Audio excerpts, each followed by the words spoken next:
तिलक, मस्तक पर सुंदर तिलक है। भ्रू रुचिर अति। शंकराचार्य जी ने एक बड़ी अच्छी बात कही। हम पुरी में थे तो उन्होंने कहा कि देखो हरिहर का प्रेम। कहते भाई राम जी शिव भक्त हैं तो ऐसा तिलक क्यों नहीं लगाते हैं। शिव जी वाला तिलक लगाना चाहिए ना राम जी को, त्रिपुंड लगाना चाहिए, वो ऐसा क्यों लगाते हैं। और शंकर जी राम जी के भगत हैं तो शंकर जी को ऐसा तिलक लगाना चाहिए। है कि भाई जो जिसका भगत है वैसा तो तिलक लगाएगा। तो शंकर जी को तो ऐसा तिलक लगाना चाहिए, खड़ा तिलक, और राम जी को ऐसा तिलक लगाना चाहिए। लेकिन उल्टा है, ऐसा क्यों। अरे बोले उल्टा नहीं है।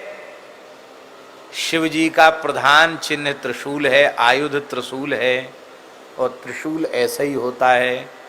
तो राम जी तो शिव जी का छाप धारण करते हैं।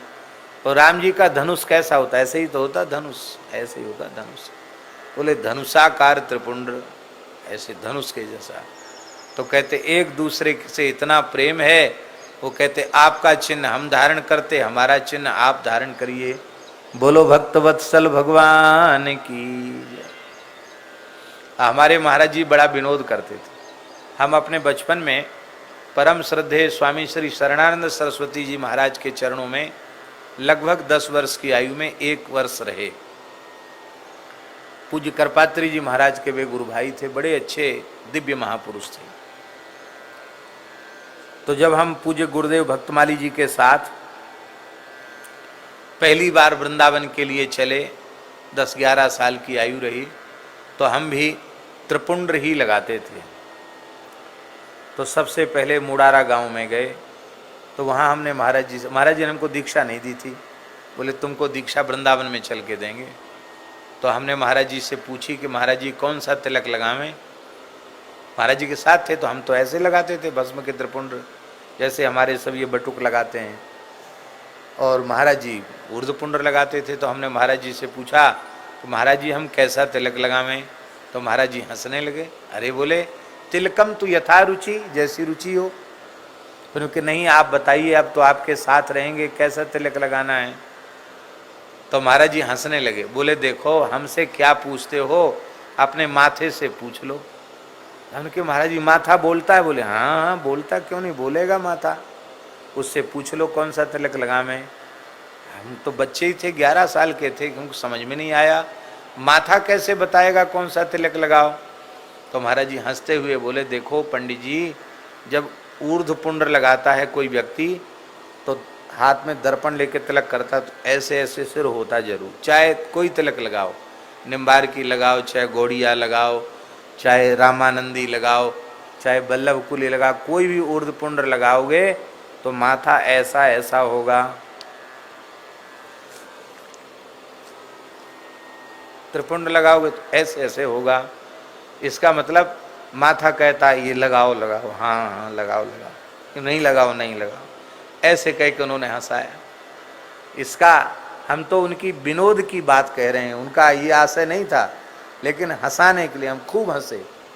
फिर हमने कहा महाराज जी तो माथा बोलता है तो आप ही लगा दीजिए। बोले नहीं नहीं दीक्षा देंगे तब लगाएंगे। हमने कहा नहीं महाराज जी अब हम तो लगाना जानते नहीं, आप लगा दीजिए। तो सबसे पहले पूज्य गुरुदेव ने मुड़ारा नामक गांव था, उसमें सबसे पहले हमारे मस्तक पर उन्होंने अपने कर कमल से, अपने बचे हुए चंदन से ही सबसे पहले ऊर्ध्वपुंड किया। तब से दास मस्तक पर ऊर्ध्वपुंड धारण कर रहा है। तिलक के बिना मस्तक की शोभा नहीं। ऊर्ध्वपुंड की महिमा है, त्रिपुंड की भी महिमा है। अपनी गुरु परंपरा से जो भी तिलक जिसे मिला है उसे अत्यंत श्रद्धा और निष्ठा पूर्वक धारण करना चाहिए। ये ऊर्ध्वपुंड तिलक इसकी जानते हो कितनी महिमा है।